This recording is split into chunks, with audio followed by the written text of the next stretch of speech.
All right, do this. All right. So we're gonna get go ahead and get this started. So just give me your name and your podcast because I'm very excited to learn everything. Yeah, I'm Joshua Hensley, host of the Let's Ruin Our Lives podcast out of Phoenix, Arizona. Cool. All right. So tell me about the podcast. I know you have music, film. Just tell me everything. I wanna know everything. Yeah, it's a pretty all-inclusive art-based podcast with an emphasis on punk rock, definitely. But I'll interview anybody as long as they're from the world of like underground art, I guess, musicians, comedians, filmmakers, authors, anybody who's really like uh committed to their art form and, crafting something unique. Well, I like that because I was stalking, and no, I do I stalk everybody, but I Sure. like that when on the videos on Instagram that you would just ask people questions. Anybody, you're at the show, you're Mhm. at shows over there, you're part of the scene. So just tell me more about the Arizona scene over there. Um, so I guess I started so I moved here like 20 years ago, and I've lived here off and on for that 20 years. And the scene has always been very like welcoming and inclusive. Um, and just very like blue collar, down to earth, not a lot of like huge egos or anything. I'm from Los Angeles originally, so a pretty big change. I can Yeah, just to be honest, like growing up in LA, there's a lot of egos and like, elitists and stuff, and not really so much over here. comment on Everybody's that. yeah, yeah. Everybody's just really cool. And so, I had a kid about 9.5 years ago, so I stopped going to shows.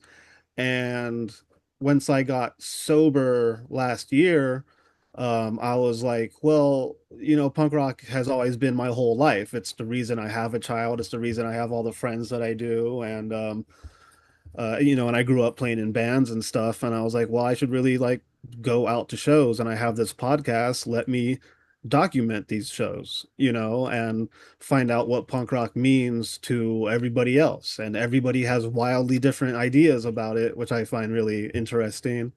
And yeah, we're also throwing shows of our own now.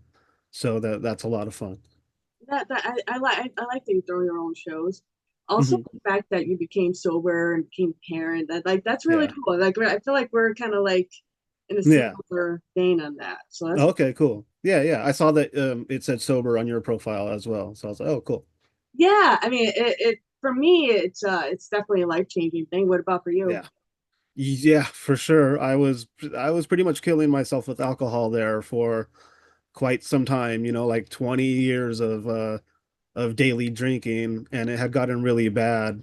And it's definitely changed my life. I'm now on an antidepressant that thankfully it works for me. I know it doesn't work for everybody, but for me it's completely changed my life and giving me the confidence to do what I do now.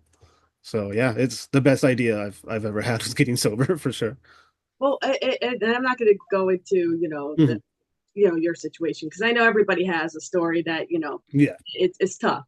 So I congratulate you on that, and it's thank you. really cool, and especially since now you're going back into the scene now that Mhm. you're a podcaster. So what you were in the bands, now you're a podcaster. So tell me how that came about. Um, how like the podcast came about? Yes. So we're going on 2 years. Oh, in 4 days it will be 2 years old, this podcast. Yeah, so 2 years ago, I had reconnected with an old friend back home, just talking over the phone and stuff. And we wanted to make a comedy podcast pretty much. Punk rock like wasn't an emphasis, like it was there, but it wasn't really like the backbone of the idea at first. And so I started it with an old friend who had some substance abuse problems that were a lot larger than I was really aware of, and a comedian who lived in the area as well. And by episode like four or five, I had to part ways with my old friend because he was impossible to work with. Oh, that's tough. And then the comedian quit, and then I just kept going. I had a producer or whatever you want to call him, a guy who like would record the people on the other end for me for a while, and then I figured out how to do it myself and have just been doing. And luckily, I had other friends get involved and other people like have stepped up or whatever you want to call it, like to help me run the podcast. And yeah, it's gone through many different iterations from trying to be like honestly kind of like offensive just for the sake of it to like focusing on like something of substance. No pun intended. Like of like trying to, bring something of value and to showcase like underground art to people, who otherwise might not find it.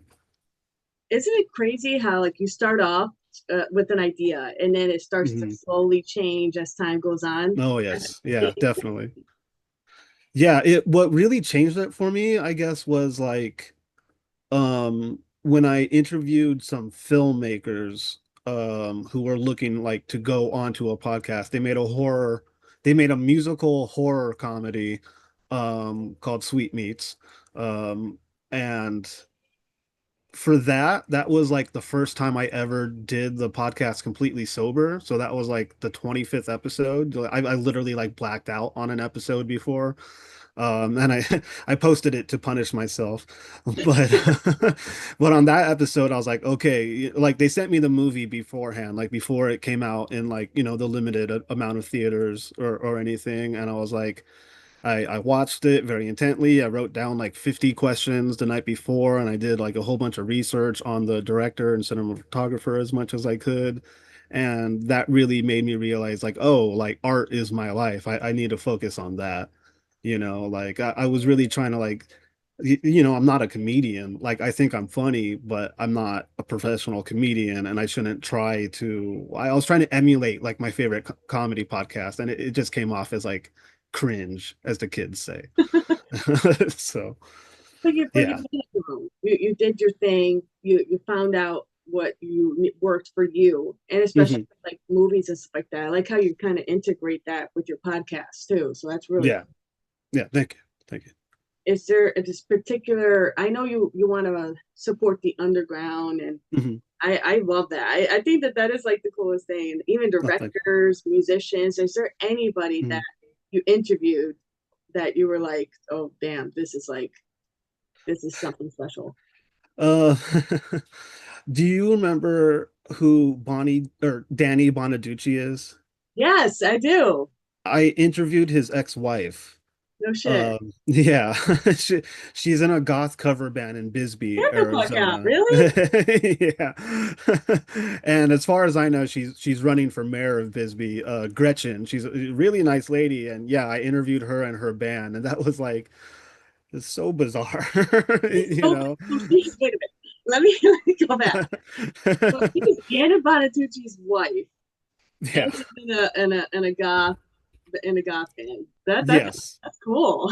Yeah, it's pretty cool. She plays keyboard and sings. They're called Dance the Vampire, or I mean Dance of the Vampires. I forget the whole name right Here we now, go. but yeah, very goth. Yeah, and they're pretty good. They do really well. They do like covers of like The Cure and The Cult and stuff like that. And yeah, so that definitely stuck out as unique. As far as like special, I guess it would be that first one with those filmmakers, which really like changed the way I approached this. And I did a podcast with, I guess he's not really he's an author about recovery, but like from abuse and like mental health tribulations, I guess. Gregorio Lewis, he lives in Mexico, and that was a pretty special episode for sure. He told me about all about his upbringing in a very abusive household, a lot of psychological manipulation and like um what would you call it? I guess like malpractice in the health care industry and being misdiagnosed and forced to be on meds that he shouldn't be on and stuff like that. So that was probably our heaviest episode for sure. But But you need yeah, those episodes. You need to have yeah, that because it's not going to always be like every day is not going to always be like happy hmm rainbow. Sometimes you need to get yeah, real, and that's the kind of stuff that you need to have to make it real and make it authentic, and especially somebody yeah. talking about that. Like that's really tough, you know. Yeah, for sure. No, he like almost cried during it, and like honestly, you could see like he was sort of like glowing. Like he's been. I don't know if he ever had a substance abuse problem, but I know he's like sober and just like filled with like a certain kind of energy for sure. And it was I don't know, it was really interesting. Yeah. Well, Uh, that's yeah. cool though because I mean the fact that he was able to open up to you because that's something. hmm It takes Yeah, so for much sure. bravery and so much from it comes from really that's hmm great that people are able to open up with you. I think that that is really Yeah. cool. I love For that. sure. Yeah, yeah, and he's written several books on the subject. I think the Punk Rocker's Guide to Healing anthology or something. I'm so bad. I forget everything that everybody tells me after. Yeah. I don't know if like I do so much of this and I talk to so many different people and I think my medication, I'm on Lexapro. I think it affects my short-term memory. Okay, yeah. No, So, it's just hard to keep up with everything. But yeah, it was a very uh, uh, unique, special experience for sure. Yeah. absolutely. So what do you hope to get going for this podcast? What do you hope to show and to do? Um, I guess ultimately, I want to make movies. Ooh, Um, and I want to have a venue of our own so that we can be completely in charge of our shows. And I don't want it like I want to bring some like uniqueness and more like cinematic um style to podcasting, I guess. Like I want it to be more outrageous, I guess. I don't know. And like I'm making a documentary or myself and my camera crew, shout out Jesse Lopez, he's my cameraman. He's helped me change everything about this podcast. We're making a documentary on the Arizona punk scene. So we also want to throw a festival once that comes out. And I don't know. I guess I could say just I want to do everything, like everything that I've always wanted to do, have a venue, act. I want to get back into playing music eventually. And I don't know, just show everybody that true art is in the underground. It always will be. Like I think mainstream art, like obviously, no, before I say this, and I'm sorry if I'm rambling, no, but there's I love what you're saying. Cool. So obviously there is good art within the mainstream, but to me that's like one out of a million. Mhm. Like I think mainstream American culture is a disease, and I think it infects people's minds, it nullifies them, it pacifies them, it makes them into mindless consumers and into automatons for the capitalist system.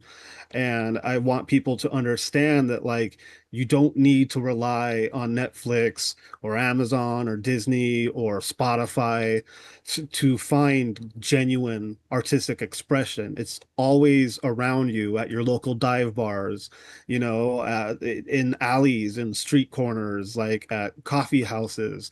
That's where true expression is taking place. It's very rarely on a big screen or in one of the streaming services. And if you want to create art, you need to, like, if you're missing something from your life, you're not being entertained in the way that you want to be, like, you don't wait around for it to happen. You have to make it happen. And that's your power that you have. Like, you don't need to rely on anybody else. Just start going to shows and play whatever instrument that you're interested in, play it poorly.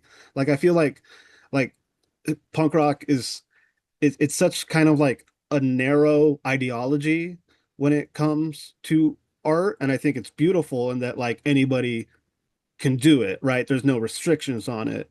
But I think it kind of limits itself in that like a lot of people want to stay within like a very specific bracket when to me it means like everything.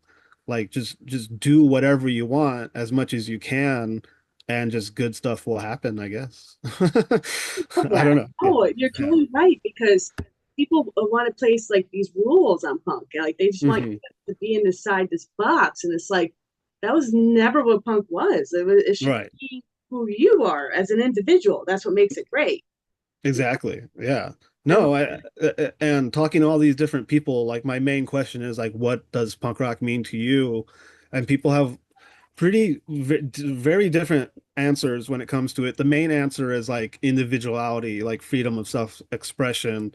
But I've also noticed, and I guess it applies to me too, that it really is like a lifestyle or like an ideology verging almost on religion, honestly. Like it saved people's lives. And yeah, I don't want to use the word cult, but I know a cult is defined by like a central idea, and the central idea being non-conformity, but like aggressive non-conformity. You know what I mean? It's not just like being alt or whatever, not to like poo-poo on the younger generation and their vernacular, but like it's a lot more than just dressing up. Like it's like being aggressively non-conformist, and that means like really showing society that you have a disdain for it, which is something I always loved about goth culture. You know, that like and to this day, like I mean, I don't know how it is where you live, but I get dirty looks for wearing all black, like to this day. what? Yeah, yes, and especially now that I have a kid, like I show up at his school to pick him up or whatever, I'm the only guy with nail polish on and a band shirt, you know, and like just I don't look like I play golf every weekend, which is like the culture out here, you know.